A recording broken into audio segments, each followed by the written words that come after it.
हम्म. आपल्या गावाकडे म्हणजे साताऱ्यात किंवा तिकडे विदर्भात आपण बघतो ना, तसे अनेक जुने मोठे वाडे असतात. अगदी. ते चिरेबंदी वाळे. हो ना. बाहेरून बघितलं तर एकदम भक्कम दगडी बांधकाम असतं, भव्य दरवाजे असतात. म्हणजे बघता क्षणी आपल्याला वाटतं की काय रुबाब आहे यार या घराण्याचा. पण पण आतून परिस्थिती वेगळीच असते. एक्झॅक्टली. म्हणजे मी नेहमी विचार करत होते की कधी असा विचार केलाय का आपण की त्या बंद दरवाजांच्या आत त्या वाड्यांचं आणि तिथल्या माणसांचं नेमकं काय होत असतं. बरोबर. म्हणजे बाहेरून नुसता डोलारा उभा असतो, पण आतल्या भिंतींना तडे गेलेले असतात. हो. बाहेरून दिसणारी ती श्रीमंती, तो दबदबा आतून किती पोखरलेला असू शकतो.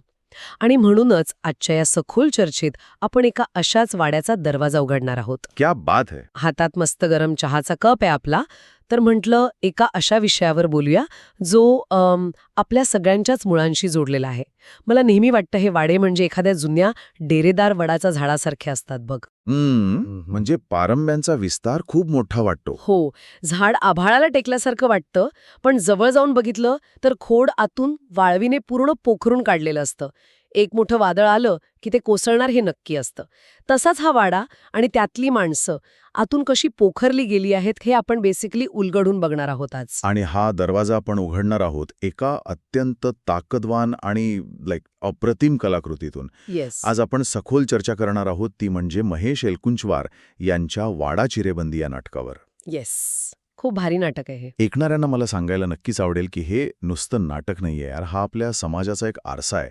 या पुस्तकातला जो माइंडसेट आणि ती जी एकंदरीत वाईब आहे ना, ती काळानुसार कशी बदलते आणि जुन्या पिढीकडून नव्या पिढीकडे जाताना माणसांची कशी फरफट होते, हे यात इतक्या भयंकर वास्तववादी पद्धतीने मांडले की चायला लई भारी लिहिलंय. वाचताना आपण अक्षरशः थक्क होतो. ओके, तर आपण हे थोडं अनपॅक करूया. प्रस्तावनेत आपण जुन्या वाड्याचा आणि तो आतून पोखराला जाण्याचा उल्लेख केला, तर आता थेट त्या वाड्यातल्याच एका प्रसंगात प्रवेश करूया. हो, करूया. कारण मला वाटतं ह्यातून आपण जे वाचलंय त्यात अनेक गोष्टी आहेत, पण सत्तेचं हस्तांतरण हा जो प्रकार आहे तो एका सीनमधून इतका क्लिअर होतो की अंगावर काटा येतो. ओहो. तो 5व्या दिवसाचा सीन ना, येस. तोच. ऐकणाऱ्यांना आपण त्या क्षणात घेऊन जाऊया. म्हणजे घरातले कर्ते पुरुष तात्याजी म्हणजे व्यंकटेश यांचं नुकतंच निधन झालंय. आज मृत्यूचा 5वा दिवस आहे. घरात एक विचित्र, अस्वस्थ करणारी आणि प्रचंड गुदमरून टाकणारी शांतता आहे. आणि त्याचवेळी एक अतिशय सूचक घटना घडते. अगदी शांतपणे घडते ती घटना. हो, वहिनी म्हणजे मोठ्या भावाची, भास्करची बायको, ती थेट सासूकडून म्हणजे आईकडून घराच्या चाव्यांचा जुडगा आणि दागिन्यांची पेटी स्वतःकडे घेते. खरंच सांगतो, हा सीन वाचताना OMG लिटरली रडायलाच आलं. खरंच यार. कारण ही फक्त चाव्यांची देवाणघेवाण नाहीये. जुन्या पिढीकडून नव्या पिढीकडे सत्ता जाताना जो भयानक आणि थंड बदल होतो तो इथे दिसतो. सासूने आयुष्यभर तो वाडा सांभाळला. स्वतःला विसरून गेली ती त्या वाड्यासाठी. एक्झॅक्टली. पण आता नवऱ्याच्या मृत्यूनंतर ती अचानक त्याच घरात एक पाहुणी किंवा अडगळ झाल्यासारखी एका कोपऱ्यात जाते. यार, ॲक्च्युली इथेच हा विषय रिअली इंटरेस्टिंग होतो. आपण जर याचं थोडं विश्लेषण केलं तर ही फक्त चाव्यांची देवाणघेवाण अजिबात नाहीये, तर ही पूर्णपणे गेम चेंजर गोष्ट आहे. हां, 100%. आणि हा बदल किती रुथलेस आहे बघ तू. आपण नेहमी बघतो एखाद्या मोठ्या कॉर्पोरेट फॅमिली बिझनेसमध्ये जेव्हा फाउंडर अचानक जातो तेव्हा बोर्डरूममध्ये भांडणं सुरू होतात. एक्झॅक्टली. जशी सत्तेची साठामारी सुरू होते तसंच काहीसं आहे. अरे, हे एक्झॅक्टली आपल्यासारखंच आहे. जसं आपल्या कुटुंबात एखादा कर्ता माणूस गेला की अचानक नाती कशी बदलतात हे आपण पाहतो. कालपर्यंत ज्यांचा शब्द प्रमाण होता त्यांची जागा आज दुसरं कोणीतरी घेतं. बरोबर. आणि वहिनीच्या पायांचा आवाज कालपर्यंत वाड्यात कुणाला ऐकू येत नव्हता. ती कायम दबलेली असायची. हो, पण आज तात्याजी गेल्या गेल्या तिचे हुकूम वाड्याबाहेरही ऐकू जायला लागलेत. हे जे पॉवर डायनॅमिक्स आहेत ते इतके नैसर्गिकरित्या बदलतात की भीती वाटते यार. अगदी बरोबर. आणि ती सत्ता हातात आल्यावर वहिनीला वाटतं की आता ती या वाड्याची राणी झाली. पण खरी गोमत पुढेच आहे. हो, म्हणजे चाव्या आल्या पण सत्तेची हाव तर वहिनीला आणि तिचा नवरा भास्करला प्रचंड आहे. पण तो मोठा वाडा चालवायला पैसा कुठून येणार? हां, तोच तर प्रश्न आहे. चाव्या हातात आल्यात पण तिजोरीत खडखडाट आहे. घरात खायला धडानं नाहीये. उंदरांनी घर पोखरून काढलंय. छतातून धूळ पडतेय. आणि इथूनच मग आपला पुढचा अत्यंत महत्वाचा मुद्दा सुरू होतो, तो म्हणजे मुंबईचा आधार. एक्झॅक्टली. कारण गावातल्या माणसाला नेहमी वाटतं की शहरात गेलेला माणूस म्हणजे चालती फिरती बँक आहे. आणि इथूनच सुधीर आणि अंजलीच्या पात्रांमधला जो संघर्ष आहे तो उलगडतो. हो, जेव्हा आपण सुधीर आणि अंजलीकडे बघतो तेव्हा आपल्याला तो कोकण विरुद्ध वऱ्हाड सांस्कृतिक संघर्ष तर दिसतोच, पण त्याहीपेक्षा महत्वाचा आहे तो गाव विरुद्ध शहर हा आर्थिक आणि मानसिक संघर्ष.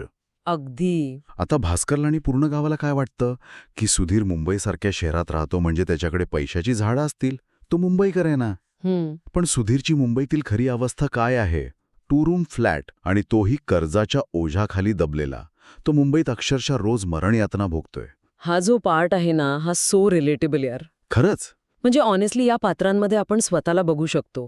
आपण साताऱ्यासारख्या किंवा विदर्भातल्या ठिकाणाहून पुण्यात किंवा मुंबईत सेटल झालो की गावच्या लोकांना काय वाटतं, आपण इथे नेक्स्ट लेव्हल लाईफ जगतोय. हो ना, वीकेंडला मॉल्स, मोठ्या गाड्या, भारी लाईफ. एक्झॅक्टली. पण इथला EMIचा संघर्ष आपल्यालाच माहिती असतो ना. 10x10च्या खोलीत राहून लोकलचे किंवा ट्रॅफिकचे धक्के खाऊन आपण कसेबसे पैसे साठवत असतो. अगदी आपल्यासारखंच. सुधीरची नेमकी तीच अवस्था आहे. तो भास्करला समजावून सांगायचा प्रयत्न करतोय की तुम्ही इथल्या गरिबीचं रडगाणं गाताय, पण आम्हाला मुंबईत साधं पाय पसरायला जागा नाहीये. आमचं आयुष्य त्या लोकलच्या डब्यात आणि 10x10च्या खोलीत संपत आलंय. आणि हा जो सायकोलॉजिकल डिस्कनेक्ट आहे ना, तो खूप भयानक आहे. हा फक्त पैशांचा संघर्ष नाहीये. मी सांगेन की हा जो रुरल वर्सेस अर्बन डिवाइड आहे, तो सिरियसली माइंडसेट बदलला अशी जाणीव करून देतो. शहरातल्या माणसाला गावाकडचा खोटा अभिमान मूर्खपणाचा वाटतो. हो, अंजली अतिशय प्रॅक्टिकल आहे. हो ना, तिला तो वाड्यातला खोटा मोठेपणा, ते कर्मकांड काहीच समजत नाही. आणि दुसरीकडे गावाकडच्या माणसाला शहरातल्या माणूस स्वार्थी आणि पैशाचा लोभी वाटतो. बरोबर. भास्करला वाटतं सुधीर पैसे लपवतोय, पण वस्तुस्थिती ही आहे की दोघांकडेही पैसे नाहीयेत. दोघेही आपापल्या जागी हतबल आहेत. पण मग इथेच एक खूप मोठा प्रश्न उभा राहतो यार. कोणता? जर सुधीरकडे मुंबईत पैसा नाहीये आणि गावातल्या मोठ्या भावाकडे म्हणजे भास्करकडे तर अजिबातच नाहीये, तर मग तात्याजींच्या 13व्याच्या विधीसाठी एवढा अट्टहास का? अरे हो. आणि इथूनच या चर्चेतला सर्वात डार्क, अस्वस्थ करणारा आणि विचार करायला लावणारा मुद्दा उलगडतो. खोटा मोठेपणा आणि बदलती मूल्य. बरोबर. हा भाग वाचताना ना अक्षरशः चीड येते आणि एका बाजूने कीवही येते. घरात खायला दाणा नाहीये, उधारीवर किराणा आणावा लागतोय, घरातली माणसं अर्धपोटी आहेत, पण भास्करचा अट्टहास काय की बापाच्या 13व्याला संपूर्ण गावाला जेवण द्यायचं. कशासाठी? का तर लोक काय म्हणतील? ब्राह्मण देशपांड्यांच्या वाड्यातून कुणी उपाशी कसं जाईल? जुन्या प्रतिष्ठेसाठी, या वेन ग्लोरीसाठी तो चक्क वाड्याचा मागचा भाग जे त्यांचं शेवटचं छत आहे ते विकायला किंवा कर्ज काढायला तयार होतो. यावर मला एक अॅनालॉजी द्यावीशी वाटते, कारण हे समजून घेणं खूप गरजेचं आहे. हे एक्झॅक्टली कसं आहे माहिती आहे? कसं? आपण गावाकडे अनेकदा बघतो, काही घरांच्या दारात एक ट्रॅक्टर उभा असतो. तो गंजलेला असतो, त्याची चाकं पंक्चर असतात, त्याचा शेतीसाठी काही उपयोग नसतो, पण तो दारात का उभा असतो? कारण आमच्याकडे ट्रॅक्टर आहे हे गावाला दाखवायचं असतं. एक्झॅक्टली. नाटकाच्या दुसऱ्या भागात वहिनी स्वतः हे बोलते की देशपांडे घराण्याने आधुनिक दिसण्यासाठी तो ट्रॅक्टर आणला, पण त्याचा वापर शून्य. बापरे, हो. जसं आजकाल आपण पाहतो ना, खिशात पैसे नसतात, बँक बॅलन्स 0 असतो, पण कर्ज काढून दिखाव्यासाठी लोक महागडा फोन घेतात. तसाच हा प्रकार आहे. हा खोटा मोठेपणा म्हणजे एक डिफेन्स मेकॅनिझम आहे. अगदी अचूक. आणि ही वॅन ग्लोरी म्हणजेच हा खोटा अभिमान कुटुंबाला आतून कसा खाऊन टाकतोय हे बघून खूप वाईट वाटतं. तो गंजलेला ट्रॅक्टर म्हणजे त्या वाड्याचं प्रतीकच आहे यार. तो वाडा असाच गंजत चाललाय आणि तिथे घरातली म्हातारी दादी जी 90 वर्षांची आहे, आंधळी आहे, जिचे डोळे गेलेत. हो, तिला माहितीच नाहीये की तिचा मुलगा वारलाय. ती फक्त वेळ विचारत असते. आपण जर नीट पाहिलं तर ती दादी म्हणजे एक प्रकारचं रूपक आहे त्या वाड्याचं. रूपक म्हणजे मेटेफॉर ना? हो, मेटाफॉर. काळ पुढे निघून गेलाय, वेळ खूप पुढे गेलीये, पण हा वाडा आणि त्यातली ही माणसं अजूनही भूतकाळातच अडकून पडली आहेत. बरोबर. त्यांना वर्तमान दिसतच नाहीये आणि भविष्याची तर त्यांना सोयच नाहीये. So what does this all mean? हा खोटा मोठेपणा, हे भूतकाळात अडकून राहणं त्यांना कुठे घेऊन जातं? आणि सगळ्यात महत्त्वाचं म्हणजे या खोट्या प्रतिष्ठेची खरी किंमत कोणाला चुकवावी लागते हे आपण बघणारच आहोत. पण त्याआधी अरे थांबा. तुम्ही इतक्या तल्लीन होऊन ऐकताय, पण अजून सबस्क्राईब नाही केलं अक्षरवारीला. आत्ताच करा.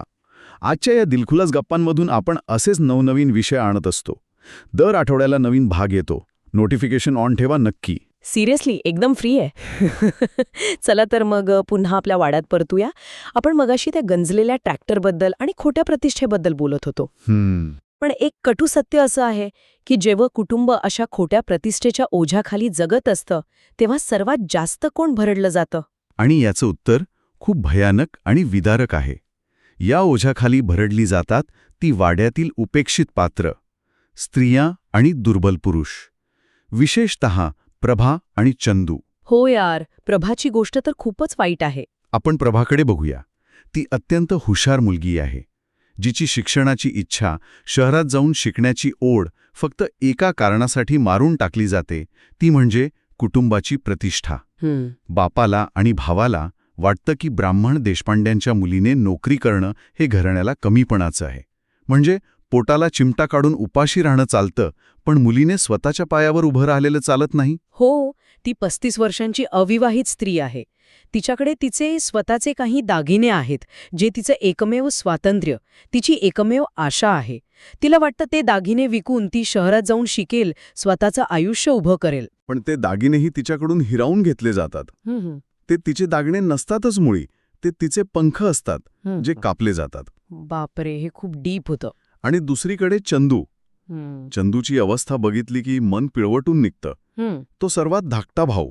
ज्याला स्वतःचं दुकान टाकायचं असतं. हो, त्याला स्वतःचं छोटं दुकान टाकायचं असतं, स्वतःच्या पायावर उभं राहायचं असतं. पण मोठा भाऊ भास्कर त्याला विरोध करतो. कारण दुकानदारी करणं, वाण्यासारखं दुकानात बसणं हे त्यांच्या देशपांडे स्टेटसच्या खाली आहे. अरे रे. मग चंदू काय करतो? तो घरातल्या नोकरासारखा, एका मजुरासारखा राबराब राबतो. त्याच्या पायाला गंभीर दुखापत होते, पाय चिघळतो, तरी कुणी त्याला दवाखान्यात नेत नाही. त्याला द बीस्ट ऑफ बर्डन म्हणजे ओझं वाहणारा बैल करून टाकलंय त्या वाड्याने. आपण इथे थोडं ॲनालिटिकल बघूया, कारण हा मुद्दा खूप खोल आहे. पितृसत्ताक पद्धतीत म्हणजे पेट्रियार्कल माइंडसेटमध्ये फक्त स्त्रियांनाच दाबलं जातं असा आपला बऱ्याचदा समज असतो. हो ना, नेहमी असंच वाटतं. की एका चांगल्या माणसाला त्यांनी अपंग नोकर बनवून ठेवलंय.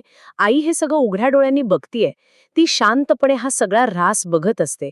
तिला चंदूची काळजी वाटते, पण ती काहीही करू शकत नाही. ती अगतिकता वाचताना मनाला खरोखर चटका लावून जाते. वाड्याच्या भिंती जितक्या मजबूत दिसतात, तितकीच आतली घुसमट जास्त आहे. पण यार, ॲक्च्युली इथे मला थोडा पुशबॅक द्यायचा आहे. म्हणजे आपण या सगळ्या पडझडीला, प्रभाच्या आणि चंदूच्या अवस्थेला फक्त ह्या माणसांना आणि त्यांच्या मानसिकतेला दोष देतोय. पण मला वाटतं ऑथरचा पॉइंट थोडा वेगळा होता.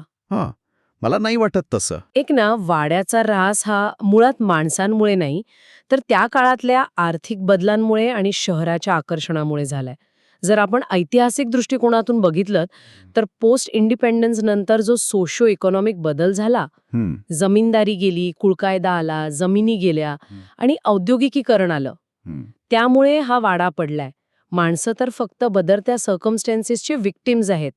त्यांच्या हातात काहीच नव्हतं. अरे काहीतरीच नीट वाचलं नाहीयेस. काय? तू जे म्हणतेस ना, तो फक्त बाहेरचा सांगाडा आहे. हा राज फक्त अर्थकारणामुळे आणि कुळकायद्यामुळे नाही झालाय. तो त्यांच्या अहंकारामुळे, त्यांच्या इगोमुळे आणि स्वार्थामुळे झालाय. तू विचार कर. पण थांब, जर त्यांच्याकडे पैसे असते, जर जमीनदारी टिकून असती, तर त्यांनी चंदूला दुकान टाकू दिलं असताना. गरिबीमुळे ते फ्रस्ट्रेशन आलंय. मुळीच नाही. आर्थिक चणचण होती हे मान्य, पण जर त्यांनी तो खोटा मोठेपणा सोडला असता. तेही आहे. परिस्थिती बदलली होती, पण त्यांची मानसिकता का नाही बदलली? जर त्यांनी प्रभाला शिकू दिलं असतं, तर ती स्वतःच्या पायावर उभी राहिली असती, घराला हातभार लावला असता. बरोबर. जर त्यांनी चंदूला दुकान टाकू दिलं असतं, तर घरात 4 पैसे आले असते, वाडा टिकला असता. पण नाही, त्यांना देशपांडे असल्याचा अहंकार जपायचा होता. गरिबीने त्यांना चंदूला नोकर बनवायला नव्हतं सांगितलं, ते त्यांच्या इगोने सांगितलं होतं. ओके, सांग तुझं व्हर्जन. तुला वाटतं पूर्णपणे इगोमुळे हे सगळं झालं? बेसिकली तू शेवट बघ ना काय होतो. रंजू भास्करची 17 वर्षांची मुलगी, तिला शिक्षणात रस नाही, तिला सिनेमाची भुरळ पडते आणि ती तिच्या ट्युटरसोबत पळून जाते. बापरे, हो तो सीन. पण ती नुसती पळून जात नाही. घरातले सगळे दागिने, जे या वाड्याची उरली सुरली इब्रत असते, जे प्रभाच्या स्वातंत्र्याचं तिकीट असतं, ज्यावर भास्कर 13व्याचं कर्ज फेडणार असतो, ते दागिने घेऊन ती पळून जाते. हा त्यांच्या अहंकाराचाच परिणाम नाही का? म्हणजे त्यांनी लक्षच दिलं नाही तिच्याकडे. एक्झॅक्टली. घरातल्या मुलींकडे, त्यांच्या खऱ्या इच्छांकडे लक्ष न देता फक्त स्टेटस जपत बसले. रंजूला काय हवंय हे त्यांनी कधी विचारलंच नाही आणि शेवटी त्याच स्टेटसला काळिमा फासला गेला. दागिन्यांसोबतच वाड्याची प्रतिष्ठाही चोरीला गेली. हा ऱ्हास व्यवस्थेने नाही, त्यांच्या खोट्या प्रतिष्ठेने केलाय. पॉइंट आहे तुझ्या बोलण्यात, आय ॲडमिट. म्हणजे परिस्थिती बदलत होती हे नक्की, पण यांनी स्वतःचा माइंडसेट नाही बदलला. अडचण पैशाची नव्हती, अडचण एक्सेप्टन्सची होती. अगदी तेच मला म्हणायचं होतं. गंजलेला ट्रॅक्टर दारात ठेवून आतून उपाशी राहणं निवडलं त्यांनी, पण ट्रॅक्टर विकून पोटाची खळगी भरण्याची हिंमत त्यांनी दाखवली नाही. हे खरंच भयानक आहे. वाड्याच्या पडझडीला जितकी बाहेरची परिस्थिती जबाबदार आहे, त्याहून अधिक आतली किडलेली मानसिकता जबाबदार आहे, हे पूर्णपणे पटतंय मला आता. आणि म्हणूनच हे नाटक आजही इतक्या वर्षानंतरही आपल्याला इतकं रेलेव्हंट वाटतं. कारण माणसं बदलली, घरं बदलली, पण तो माइंडसेट अजूनही कुठेतरी तसाच आहे. अगदी खरंय. आणि याच नोटवर आपण आजचा या सखोल चर्चेच्या शेवटाकडे आलो आहोत.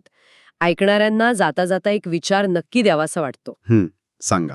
आज आपण सगळेजण गावातल्या त्या जुन्या दगडी चिरेबंदी वाड्यात राहत नसलो तरी आज आपण पुण्यात, मुंबईत किंवा कोणत्याही शहरात सिमेंटच्या 1 BHK 2 BHK फ्लॅट्समध्ये राहत असू, पण आपल्यातल्या प्रत्येकाच्या मनात एक वाडा चिरेबंदी दडलेला असतो का? क्या बात आहे. खूप भारी प्रश्न आहे हा. तो खोटा अहंकार, ती लोक काय म्हणतील ही भीती, तो दिखावा आपण अजूनही जपतोय का?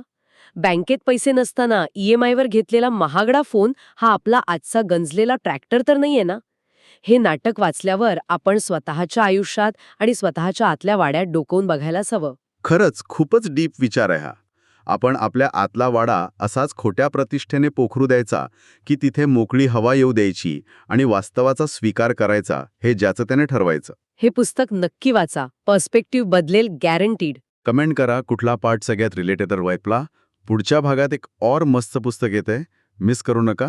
बाय. जय महाराष्ट्र. जय महाराष्ट्र.